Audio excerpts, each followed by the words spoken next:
U-turn Chapter 1 Municipalities warnings: do not kill yourself outside the designated areas. Even though notices were posted on every street, corpses piled up everywhere.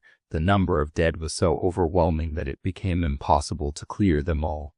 The stench of bodies stacked in garbage bins filled the entire country. Actually, it all began 3 years ago. Back then, it was already being said that material resources were on the verge of depletion, and a famine was anticipated. Economists and ministries were developing various programs, searching for ways to escape the crisis. However, a solution to the problem seemed impossible. The government's strength wasn't enough to stop the looming famine from eventually knocking on the door. All they could do was delay it for a while. It wasn't long before resources rapidly dwindled, and a severe shortage began across the country. People flooded the streets, protested, and demanded an urgent solution to the crisis. However, people fully understood that there was no way out of the situation and had already accepted the government's helplessness. Yet, despite everything, everyone still held on to the hope that a miracle might happen.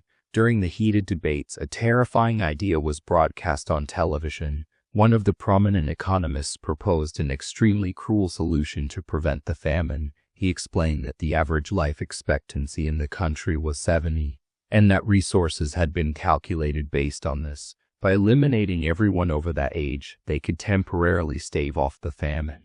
This idea spread among the population in the blink of an eye. Soon it was the only topic of discussion everywhere. Though no one wanted to admit it, everyone knew there was no other solution, and they felt forced to agree with the idea. At that moment, the government announced its support for the program. People couldn't comprehend such a thing happening. Even imagining it in their minds filled them with horror. Various forms of protests were held, and humanitarian organizations issued statements urging the country's leadership to reconsider. It was all in vain. The government officially reaffirmed its support for the program. Soon after, social campaign videos promoting the project began to appear on television screens. In the campaign videos, volunteers over the age of 70 declared their willingness to say yes to the campaign, stating that they would sacrifice themselves for the future of the country and for others to live more comfortably. The media began discussing the government's decision, gathering opinions from various people. Despite widespread discontent, the program was passed in Parliament. First, a registry of everyone over 70 was created. Then, special locations were designated for their death and burial. Amid tears and protests, the elderly were killed and buried as part of the process. On that day, the country declared a day of mourning. Government officials appeared on television, trying to convince people that this was the right path, calling those who had died heroes. The public, filled with despair and a waning will to live, nonetheless believed that the danger had passed. However, it soon became clear that even these deaths could not solve the problem. After a brief period of relief, the country once again faced the threat of famine. What had happened made people reconsider. New solutions were sought. The government introduced a new program. The average life expectancy was lowered from 70 to 65. According to the new decision, everyone over 65 would have to be killed. This time, people did not protest as fiercely as before. The number of programs related to this issue on television had decreased. The decision was carried out with ease. People could only muster the strength to shed tears. A year later, the situation in the country worsened again.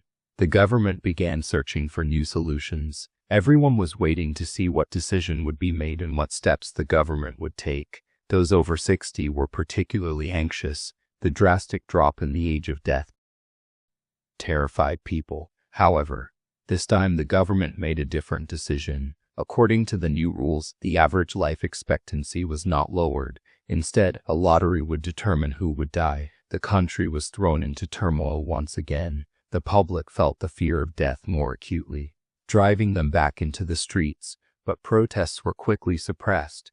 The government set a date for the first lottery to be held. Many applauded this decision, claiming it was a great honor to sacrifice themselves for the future of society. Thus, the first selection took place, and the victims were determined. The lottery, which had always been a means of positively changing people's lives, had now become a literal instrument of altering human fate.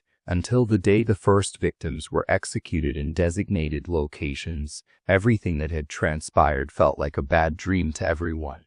Deep down, everyone was convinced that their names would not be drawn from the lottery. It was as if those whose names were selected lived in some other country. Chaos reigned in the nation, with mass suicides occurring everywhere. Some took up arms and flooded the streets, killing anyone in their path to reduce the number of people in the next lottery. Although television broadcasts warned, "Do not die outside of designated areas," people were killing themselves wherever they pleased. The streets were filled with corpses. The garbage trucks operated in a 3-shift system to collect the bodies. Whenever someone's name was drawn in the lottery, their entire family would desperately search for a way to save that person. Sometimes entire families committed suicide, or the head of the household would sacrifice themselves in place of their children. Famous figures appeared on television, declaring that they were sacrificing themselves for the people. After their deaths, monuments were erected in their honor and their names were immortalized. He woke up from a deep sleep, feeling strange. It was as if everything happening in the country had nothing to do with him. A profound emptiness had engulfed him. Suddenly the thought of suicide crossed his mind. He moved to the next room and pulled out his old revolver from the chest. Sitting on a chair, he rested his elbows on the table in front of him. As he unwrapped the cloth that covered the revolver, he began to clean the weapon with it. He played with the gun in his hands, contemplating how he would end his life. He put the barrel in his mouth. The taste of the metal made him feel nauseous. He removed the barrel from his mouth and pressed it against his temple. He had made up his mind he would count to 3 and then pull the trigger. He took out the lighter and placed his hand on the trigger. 1, 2. Just as he was about to say 3, there was a loud knock on the door. He jumped, nearly pulling the trigger. True, he wanted to die anyway, but not like this, unprepared and without saying 3. The door was knocked again. He slid the bolt back and placed the gun inside. When he opened the door, he found 2 agents in yellow vests from the security forces standing before him. They handed him a letter and said, "We'll be back." In a state of confusion, he tried to comprehend what was happening. He opened the letter in his hand and read it.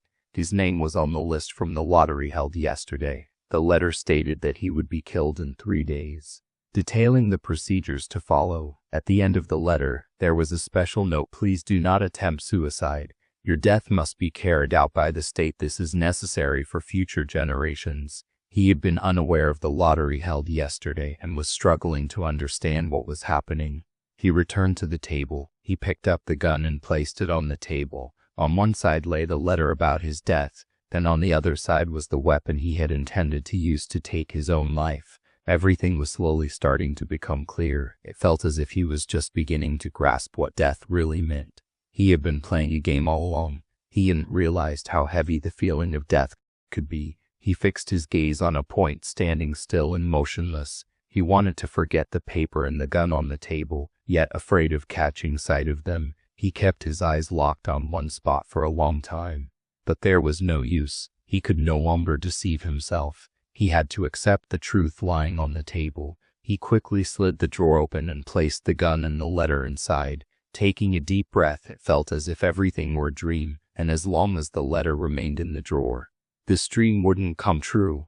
He lay down on his bed, unaware of when he fell asleep. He awoke to the sound of the doorbell early the next morning. Everything had slipped from his mind. When he opened the door and saw a man in a white coat, he was taken aback. The man in the white coat introduced himself as a psychologist sent by the government. The psychologist entered and provided a detailed explanation. "The state assigns a special doctor to everyone whose name is drawn in the lottery. We are here to prevent you from committing suicide and to provide psychological support." He spoke about how death wasn't as frightening as it seemed and how the government created every condition for death. But he wasn't really listening to the psychologist. Slowly he began to recall the events of the previous day and realized that he was just a day away from death. He still hoped it was all a game or a joke, waiting for a miracle to happen. The psychologist talked a bit more before saying he had to go, assuring him that he could reach out if he needed any help. He advised him to stay strong and tried to reassure him that there was nothing to fear. After the doctor left, he felt like he had fallen into a vast emptiness. True, he hadn't retained much of what the psychologist had said, but his departure amplified his sense of loneliness. He didn't know what to do. He went over and opened the drawer again. He pressed the gun to his temple. Just as he was about to pull the trigger, his eyes landed on the letter. He squeezed his eyes shut and gripped the gun tightly. The piece of paper wouldn't leave his mind. Frustrated that he couldn't bring himself to end his life, he threw the gun into the corner of the room. Then he knelt down and began to cry. He had hundreds, thousands of scenarios running through his mind. Maybe he should go outside and kill whoever crossed his path. But soon he realized how difficult that would be. He was not that brave. None of the scenarios or plans were of any use. Minutes were leading him to death. Time sometimes stood still, sometimes rushed by. He couldn't control it. He took the clock off the wall, broke the mirror, and held the hands in his hand. After a while of standing like this, he broke the hands and squeezed them in his palm. Even without a clock, he could feel time rushing by. Until morning, he wandered all over his house, in every corner, as if he were saying goodbye to a close one. In the early morning, there was a knock on the door. He didn't open it. It wasn't out of self-preservation. He simply couldn't find the strength to open the door. After all, he was going to die. Let them open the door themselves. He was no longer obliged to obey any rules. After knocking on the door for quite some time and seeing that there was no response from inside, they began to open it with special tools. They were accustomed to such situations. They always carried iron tools to open doors with them. When the psychologist was the first to enter and saw him, he was horrified. He had aged overnight. "This is not how we talked," he said. The people in yellow vests grabbed him by the arms and took him to a vehicle. They brought him to the place where those whose names were drawn in the lottery were kept. When he got out of the car and looked around, everything was bright and surrounded by greenery. Seeing the white and green colors, he couldn't believe he would die here. When he walked through the door, he looked back. He realized that everything was coming to an end. He had lost all his senses. It felt as if he were in the air in a void. The psychologist first conducted individual conversations, then group therapy began. There were 10 people sentenced to death here. When he saw the old man, he felt a pang of envy. He thought that for someone who had lived a significant part of his life, death wouldn't be so frightening. Afterward, they were taken to the cafeteria. The table was laid out with all kinds of delicacies. Some thought about how they would only take something with them from this world, greedily shoving whatever they could into their hands, while others stared blankly at the food in front of them. According to the rules, they inquired if anyone wanted to write a letter to their loved ones or if there was anything they wanted to do before they died. He wrote a letter to his only relative, his home, even if it was to no one else. Then they asked him how he wanted to die. He chose to die in the electric chair. For some reason, he felt that the electric current would dry out his entire body, and dying this way would be more comfortable for him. After this stage, people were grouped according to their methods of death. His group had the least number of people. Most wanted to hang themselves, drink poison, or cut their veins to die. Strangely enough, there were also those who wished to be crucified or jump from high buildings. They took him to the barber. They cut the middle of his hair. When he looked at himself in the mirror, he asked to have his hair shaved from the roots.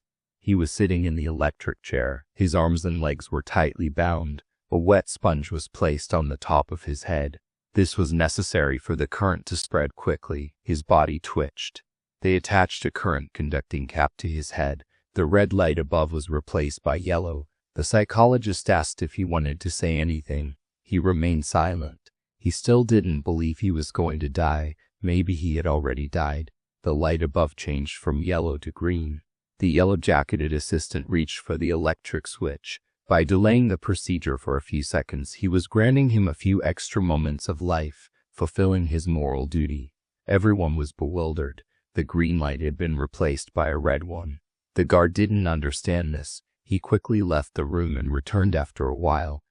With a blank expression on his face, he congratulated him. "You have been saved from death. Someone is willing to die in your place." He thought he was already dead and that the events occurring before him looked like a dream in a tunnel leading to the afterlife. He felt nothing. They unbound his arms and legs. He threw himself to the ground, screaming and crying. He clung tightly to the guard's legs and kissed his shoes. The assistants lifted him up and took him to another room. After a while, he managed to calm down a little.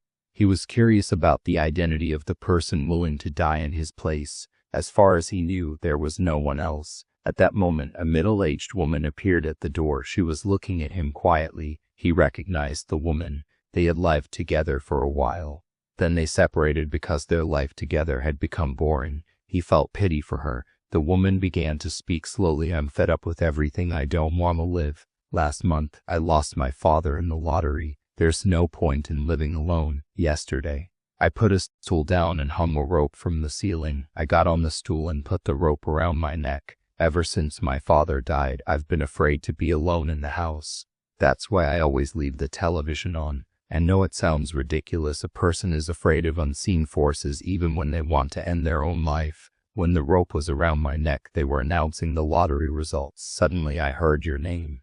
I thought I was going to die anyway. At least I could save you. His entire body was numb. He couldn't say anything. The woman smiled faintly. When I heard your name on the television, I got excited and my foot slipped. The stool almost tipped over. I barely managed to hold on.